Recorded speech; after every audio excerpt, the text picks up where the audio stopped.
you comment about that. We had a meeting at my institute, which you were at, where we were trying to get at the origin of life. And it's fascinating to learn that how much closer we're getting. And one of the things that surprised me by bringing together geologists and chemists as well as biologists when you begin to make that handoff is that in the early Earth it was quite different. And right now it takes energy to build up complex molecules, and you wonder how could the RNA form, which is probably before DNA was probably an RNA world, and which is what most of us think. But how could you form such a complex molecule? And what's fascinating is in extreme conditions that people study now in hot springs and other places, actually the chemistry naturally, it doesn't require energy, it actually releases energy to build up complex organisms, so complex molecules. And so we are beginning, I think, to be getting much closer.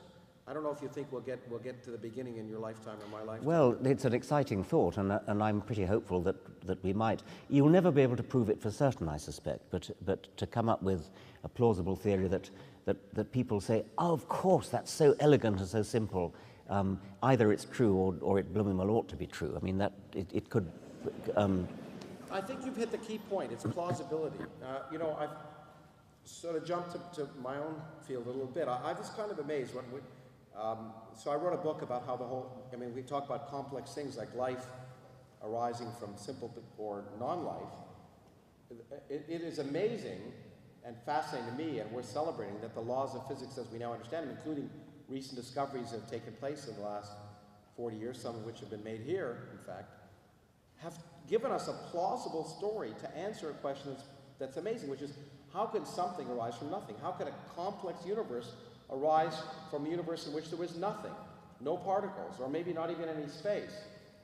And the fact that we now have that plausible route, and you were kind enough in some ways to compare that argument in your afterword of my book to Darwin, but I think it's very clear what Darwin did before. What people don't realize is before Darwin, everything was a miracle.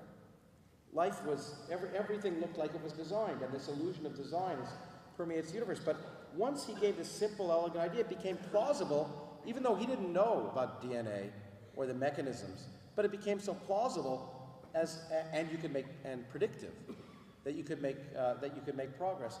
And it is amazing to be in cosmology now that we are beginning to get back to, and realize that even something as complex as a whole universe could plausibly be created.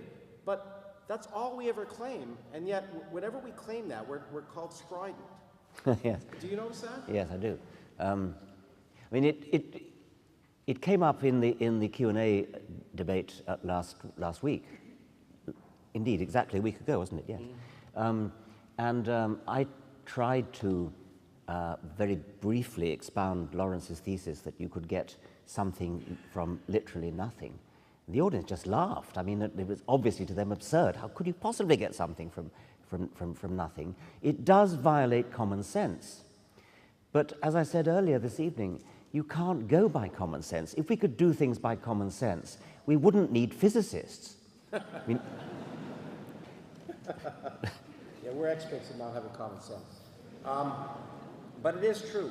I think the world, that's the beauty of science. One of the reasons I like to communicate it, I'm sure you do, is that it takes us out of our myopic picture of reality, that we think is normal and natural is not always that way. And I often say,